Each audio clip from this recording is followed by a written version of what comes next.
live stream the countdown to the new year along with everyone else. That is Miley Cyrus.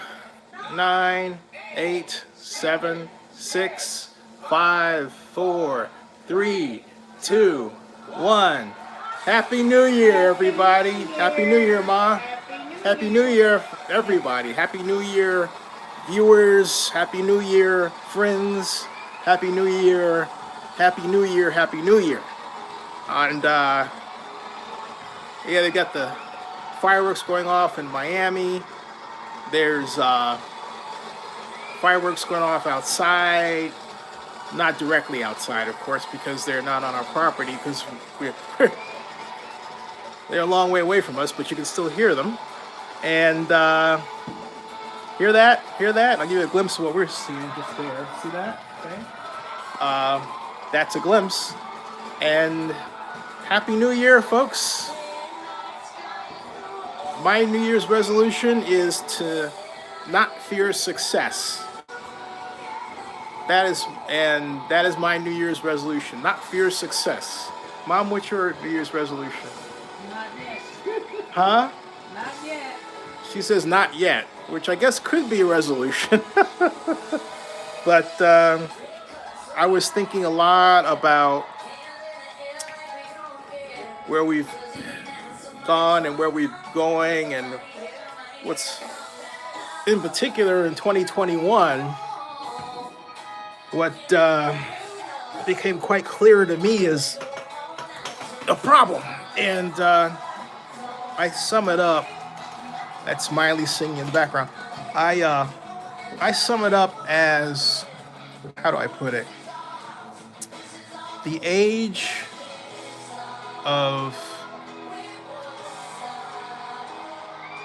unknowing. Yeah. The age of unknowing. And what I mean by that, folks, is the age of unknowing is, it came to me first during the virus, because no one could really explain where it came from. And then it was, well, I know it came from bats. And then it came from a wet market. And the real answer was really covered up by a lot of people, right? And the real answer is really covered up by a lot of people. Oh, thanks. And I've never seen a time in our society where it seemed like we not only didn't know what the answer was, but didn't seem to want to know. And the refrain is, well, let's just get rid of this thing wherever it came from. Well, I want to know. And now the arrow seems to point to us, the United States, and money that was sent from Echo Health to Wuhan, China. And then there was Howard Terminal in Oakland, and a whole staff of redevelopment people, or used to redevelopment people, that didn't know how to do tax increment financing. Something I've known for 30 years. Can do and have done in my sleep. And then there's this idea that college is not valuable anymore. And I'm not going to put down trades at all, but the idea that, well, you don't learn anything in college that's useful or valuable, when really, in point of fact, you do. And what you do learn in college is critical thinking and questioning and research. And critical thinking, it seems like, has been attacked, particularly online, where someone, if you put it on their platform, they can shut you down, so you have to build your own platform, like I have mine, for example, where you can get what your version of the truth is that you believe out, right? That's what we've come to. And so we've attacked the professional class. We have people who are just trying to get reelected more than actually doing something that improves our lives. Think about that. Look at what people are going through with the PPP loan program or the SBA, where the virus came up. We were promised that the PPP loans would be forgiven. They haven't been. There's a big scandal still. And then the economic disaster loan program is supposed to sunset right now. And yet It's needed more than ever, and yet they're going to sunset it. I mean, isn't that crazy? So I call this the age of unknowing because we quite really don't seem to want to know or care to know how to make our society better. And unknowing implies the existence of a kind of a process. You know, it's a a place, and what to do about it. Well, I think the only thing I can do is to point out that it exists, and then start a conversation, large or small. I don't know, but I do believe this is that place. And in to go a step further, I think we've got people who, talking about devaluing college, right? Um, they devalue college at the same time that college has also become really expensive. And on top of that, many people who went to college did so while they were homeless. Josh Jacobs was homeless for part of the time that before he went to Alabama. These are frightening developments that we've allowed to happen. And I don't know how many times I watched a program where someone won something this year or last year now, and they said that they were homeless for a time. That's unbelievable. They were homeless. Homeless. I never thought I would see a day where our country was of such great wealth would allow its people to be in a state where they were homeless for a time. That gives me the shudders. It really does.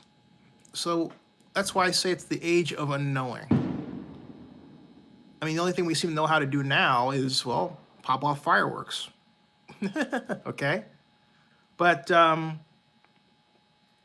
going to take this segment and build on it and make another video about the age of unknowing, because I think it's vitally important that we know, and that we not be deterred from questioning and research. We have an internet age, and we have people 1/3 my age who grew up with the internet who do not know how to do research on it, and they don't understand that vast swaths of information are not available to them on the internet that goes back to the 90s, 1990s, and the 80s. Whole chunks of history, that have been taken out. You have to get them in the regular books. So how often do you get a chance to do that? Because is it online? Is it properly cataloged? Okay. So in all this, the good news is that technology, and its advancing, allows us, as much as it might allow us to spread bad things, it allows us to spread good solutions too. Now, the bad part is what concerns me, because when the International Space Station goes offline, which it will in a few years, space will be entirely unregulated. And so for those of you out there who are Fantastic Four fans, I'm here to tell you we have entered the era of the Fantastic Four. Think about that every time Elon Musk sends one of his SpaceX craft up there with NASA. But or Jeff Bezos and Blue Origin. Let me tell you something. Not every, and this is something I realized the other day, Mom. Not every moonshot or not every space exploration is one we know about. There are ones that are classified, and there are ones that are done by private, or increasingly by private citizens, that we may not know about. They don't always have, there's no law that says they have to be televised. There should be.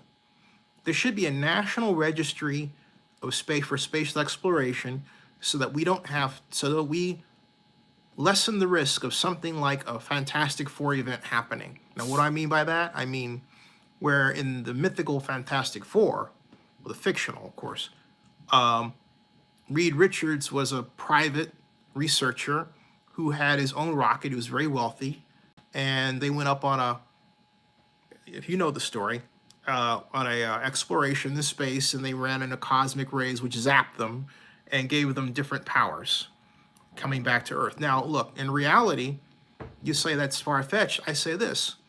If we're in space and we're going to Mars and the moon and all these other places, how do we know that we will not in some way come in contact with something? I don't mean a being, I just mean a substance that causes the creation of a whole new virus. It only takes a little to make a lot, okay? These are real concerns we should have and we should discuss. We shouldn't just say, oh, that's not possible, without really thinking through why it's not possible and then really accepting the possibility that it is.